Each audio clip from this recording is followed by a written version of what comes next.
Hello, welcome to my channel. আগের ব্লগের continuation এটা। আমরা হনুমান মন্দিরে পুজো দিয়ে ব্রেকফাস্ট করে চলে এলাম ত্রিবেণী সংগমে ডুবকি লাগাবার জন্য। এলাহাবাদের প্রয়াগরাজে গঙ্গা, যমুনা আর ইনভিজিবল সরস্বতী এই তিনটি নদী এসে মিশেছে, তাই একে ত্রিবেণী সংগম বলে। কুম্ভের সময় এখানেই গঙ্গা স্নান হয়।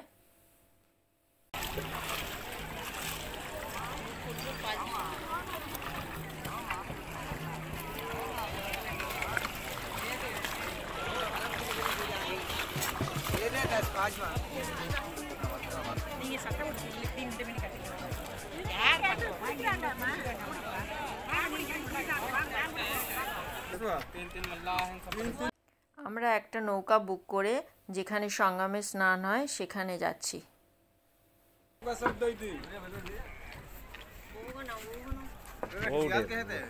এখন গঙ্গার জল খুবই কম ছিল।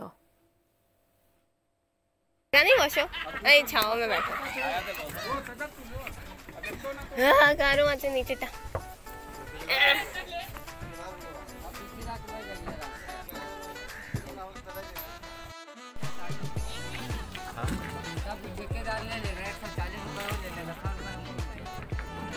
क्यों ऐसा क्यों कर रखा है? नौका क्या उनका है? नहीं, नौका हमारा इसका देते हैं चार्ज। अच्छा, बाकी वो क्यों उनका क्या काम है? जिसके पास करोड़ तो करोड़ है भाई, टेंडर ले सकता है। हमारे पास इतना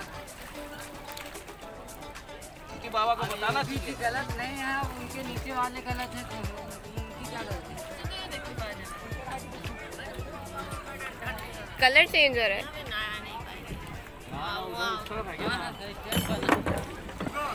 আমরা পৌঁছে গেলাম। পণ্ডিতজি আমাদের এখানে ত্রিবেণীর পুজো করিয়ে দিল।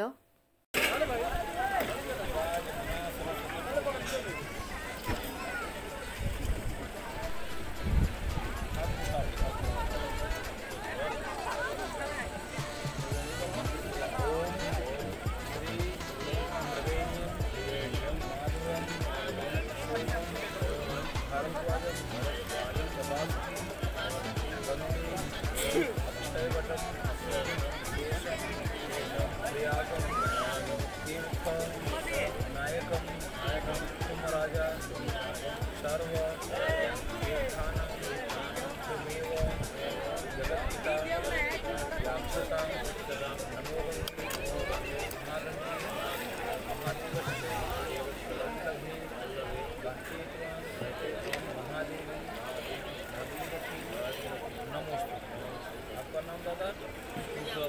गोत्र माता पिता है दादा? माता स्वर्गीय होगी, पिताजी का नाम है। बेटा बेटी कितने दादा आपकी? दो बेटी। नाम बोल दो। बेटा आप नहीं बोलना है, आप बोलो कन्या यमुना, सरस्वती, त्रिवेणी माता, सौभाग्य से कुटुंब परिवार सुख शांति के लिए दर्शन पाया। माता त्रिवेणी दोनों बेटी लंबी उम्र आयु के लिए बल बुद्धि। পুজোর পর আমরা নদীতে দুধ আর নারকেল ভাসিয়ে দিলাম।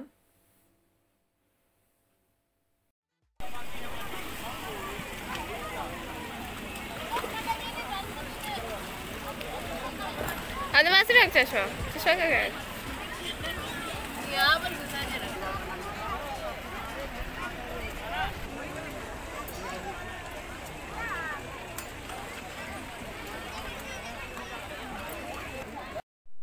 স্নান সেরে আমি বোতলে গঙ্গার জল ভরে নিলাম, তারপর হোটেল ফিরে গেলাম। এখন দুপুরে ত্রিবেণী থেকে স্নান করে এসে ভারত সেবাশ্রমে এলাম। এখানে খাওয়ার ব্যবস্থা এরকম যে কুপন সিস্টেম। আমি অফিস থেকে কুপন নিলাম, 50 টাকা করে কুপনের প্রাইস। সেটা নিয়ে ভোগ ঘরে গেলাম, আর সেটা নিয়ে আমি গেলাম ভোগালয়, ভোগ বিতরণ হয়। সেখানে থালা রাখা আছে, সেই থালাগুলো প্রথমে নিজে হাতে ধুতে হয়, নিজের মতো করে ধোয়াই থাকে, তবে দেওয়ার আগে খাওয়ার আগে ধুতে হয়। কাউন্টারে গিয়ে কুপন জমা করে তারপরে তারা থালায় আইটেমসগুলো দিতে শুরু করে। এবার আজকে দুপুরের আইটেম ছিল ভাত, মুগ ডাল, ঝিঙে আলু তরকারি বা কারি, খুব একটা ড্রাইও না, খুব একটা গ্রেভ। এছাড়া ছিল আলু কুমড়ো আর পুঁই শাকের চচ্চড়ি, আর ছিল আমের টক। রান্না কেমন? রান্না বাড়ি একদম বাড়ি,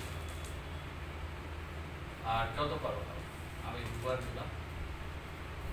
দুবার খেলে ভালোই ছিল, very light, very very light.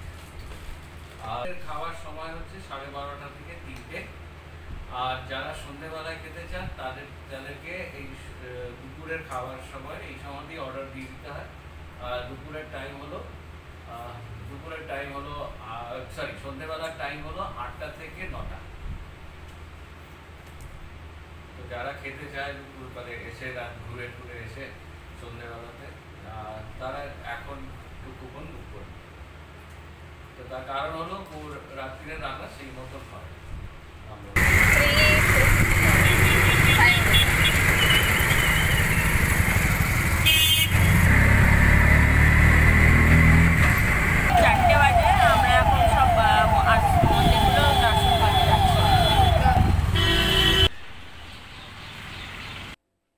প্রথমেই গেলাম মাতা ললিতা দেবীর ধাম।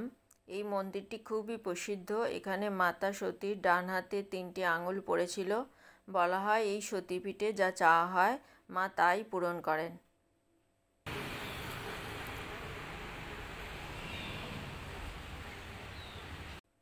গেটের মুখের দিকে শিবজি আর হনুমানজির ছোট মন্দির ছিল।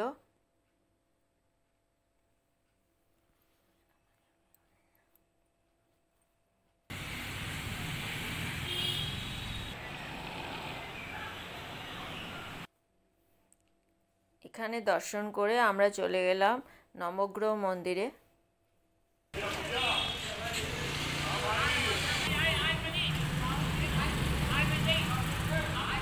মন্দিরগুলো ঘোরার জন্য আমরা একটা অটো বুক করে নিয়েছিলাম। একটু দূরে দূরেই ছিল প্রত্যেকটা মন্দির, তাই অটো বুক করাতে আমাদের সুবিধা হয়ে গেল, অনেক টাইম সাশ্রয় হয়ে গেল। এটা নবগ্রহ মন্দির। এখানে খুব সুন্দর নবগ্রহের মূর্তি আছে।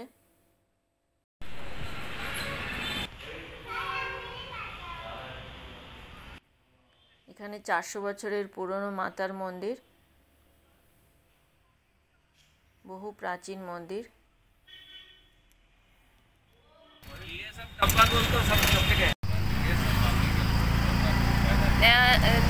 এখন আমরা যাচ্ছি শিবজির মন্দিরে। মনোকামেশ্বর মন্দির। এখানে শিবজি সবার মনোকামনা পূর্ণ করেন। একদম গঙ্গার পাশেই ছিল মন্দিরটি।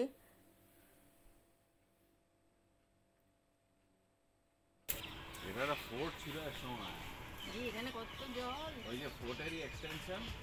এখানে ফোর্ট ভেঙে গেছে, এই যে ভেঙে গেছে, এই যে এটা ইয়ানি বিচ। এখানে নৌকা চলছে, অনেক জল আছে। बहुत पानी है। মন্দিরের বাইরে ফুল পুজোর জিনিস বিক্রি হচ্ছিল, সেখান থেকে আমরা ফুল টুল কিনে ভালোভাবে পুজো করলাম।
এরপরে চলে এলাম প্রাচীন শ্রী কাল ভৈরব মন্দিরে।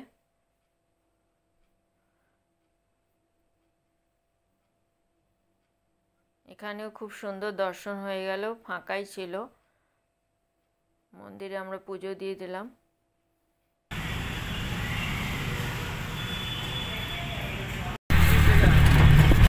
এরপর চলে এলাম ত্রিবেণী কাছেই আরও যেসব মন্দির আছে সেগুলো দর্শন করার জন্য।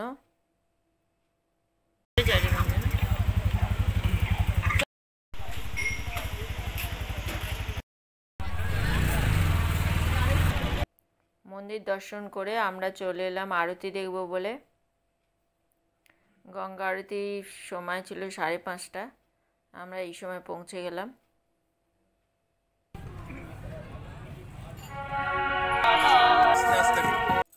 আমরা যখন পৌঁছেছিলাম মোটামুটি ফাঁকাই ছিল, আমরা ভালোভাবে বসার জায়গা পেয়ে গেলাম। পরে বেশ ভিড় হয়েছিল।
আরতির পর প্রসাদ খেয়ে আমরা চলে এলাম ডিনার করতে।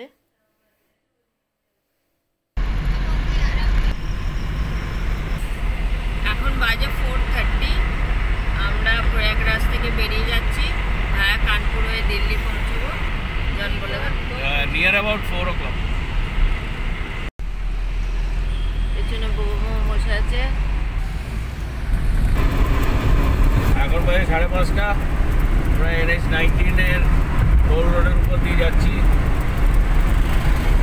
আর মোটমাট 1 ঘন্টার মধ্যে আমরা ফতেহপুর পৌঁছাবো।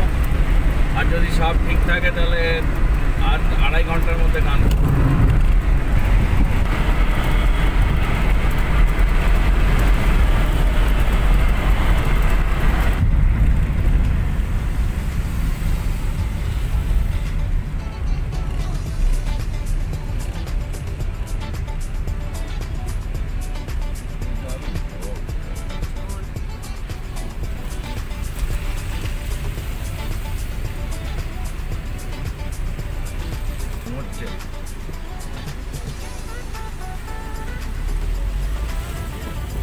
বৃষ্টি হয়ে গেছে, ওয়েদারটা খুব সুন্দর, ঠান্ডা।